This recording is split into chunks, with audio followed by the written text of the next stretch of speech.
Hello everyone, this is Alex the Blue Man, and welcome to my final video of my Spider-Man-a-thon. Finally!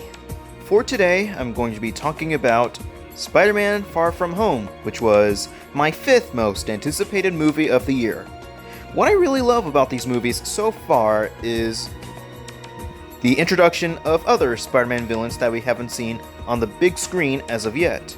In the last film, we got Vulture, Shocker, and Scorpion, and unknown to me until later, the Tinkerer and the Prowler. And now here we are introduced to Mysterio. If there is any villain I want to see introduced in a potential third movie, it would either be Kraven the Hunter or the Chameleon. With all that said, will this film be very close to home, or is it far from great? Let's figure it out. In the movie, it's like an epilogue to Endgame, and we follow Peter Parker aka Spider-Man as he decides to go on a school trip to Europe. He teams up with Nick Fury and a new character named Mysterio to defeat the so-called elementals from demolishing the landmarks of Europe. For the positives, I really like how this film takes place somewhere else other than the good old New York City. That's the one thing that makes this movie look more unique compared to the past Spider-Man movies before it. Though one part in Endgame, no, not Endgame, but Homecoming takes place in DC. I also like the whole tribute sequence in the beginning to 3 of the characters that we loved seeing. It was solemn but amazing of a tribute to them. There is one scenario that happens later in the film. It really reminds me of the Scarecrow nightmare sequences from Arkham Asylum. It was so amazing yet so intense at the same time. I'll just put that there. The scenes between Peter and Michelle, aka MJ, I also enjoyed. Those were awkward, but in a good, more natural way. And it's what made those scenes both funny and cute to see through. The emotional scenes are also pretty good. If you haven't seen Avengers 4 yet, please stop right here. With Tony gone, Peter reminisces how he misses him, even Happy Hogan misses him. It was a pretty good emotional scene between those two, as they are 2 of the people who have been on Tony's side for years. I like to think this is another key point of Peter finally starting to become his own hero. What I also like is the mid-credits scene.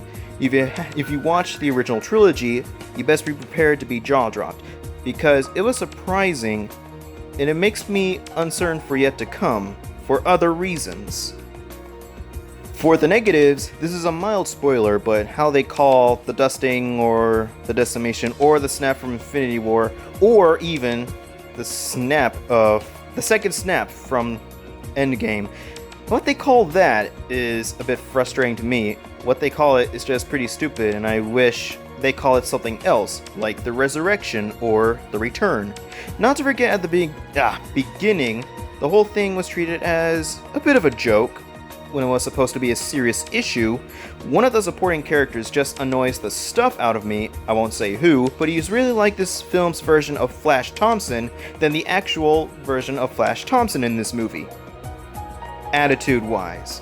And I was like, can we please put this guy in his place? Please? Finally, instead of calling this superpower the Spider Sense, they just call it the Peter Tingle, which sounds kind of weird. Like, it would have made sense if they call it the Spider Tingle, it would have made more sense, but calling it the Peter Tingle is just weird, like I said. For the characters themselves, starting with Peter, aka Spider-Man, with Iron Man gone, this is mainly about him trying to focus on his trip and confessing his love for MJ, but he was reluctantly pulled back into the superhero gig with the whole Mysterio/Elemental incidents going on in Europe. Why I think this type of storyline works is because this Spider-Man is still pretty much a kid and still has a lot to learn before he becomes the Spider-Man that we know today. I just hope he does by the time a potential third movie happens. For MJ, it is coincidental that she's been dusted as well, but like I said, her interactions with Peter are one of the better parts of the movie. That is where she begins to be more likable than in the previous film. For the other characters, like Ned and Flash, they're just there because of that trip thing. Flash is still a jerk, and Ned is still the best friend to Peter. But what he does while he's on the sidelines, I will say it was sweet in a hilarious way. Happy Hogan and May Parker are still here. I do like that. Happy is more of a father figure type person to Peter. Maybe Peter can go to him for some guidance. That'd be nice. But how he and May interacted is just awkward and can go from both cringy ways. From funny cringe to just plain cringe. Nick Fury and Maria Hill are also in this film, and there are times that Fury acts more over the top in a way, like the exaggerated "you've been in space" line. There are times where that is like that, but they did not bother me. And now for Mysterio, it's hard to talk about him without spoiling anything, but he is a very good addition to the movie. He basically steals the show in a lot of moments that he's in. That's all I have to say about him, if you have not seen the movie yet. With both the positives and the negatives said and done, is it better than Homecoming? Close, but not quite. It could have been better without a few of the forced comedy, and it should have handled how the return affected anyone more better.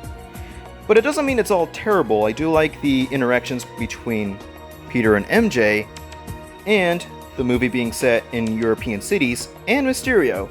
Those are the highlights of the movie, so if you didn't see it yet, you can still give it a watch, but don't expect way too much out of it. I'm going to give Spider-Man Far From Home a 7.8 out of 10.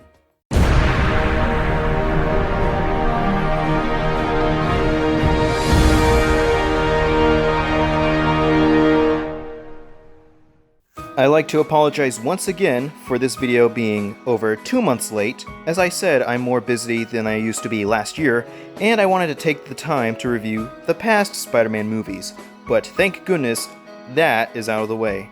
During that time, I obviously heard from online media of Spider-Man being pulled out of the MCU. I will say, while I am indeed saddened about it, hopefully it will not be a rerun of The Amazing Spider-Man 2. I will still see the future Spider-Man movies, but I don't know how those would work without the MCU connection. But we shall see. Everyone, I have just finished recording for Resident Evil 2. Finally! Just 3 videos left to upload, and who knows what game I will play next. Thank you, ladies and gentlemen, for watching. Don't forget to like this video, comment down your thoughts on this movie, and as usual, I hope you all have a great, blurific day.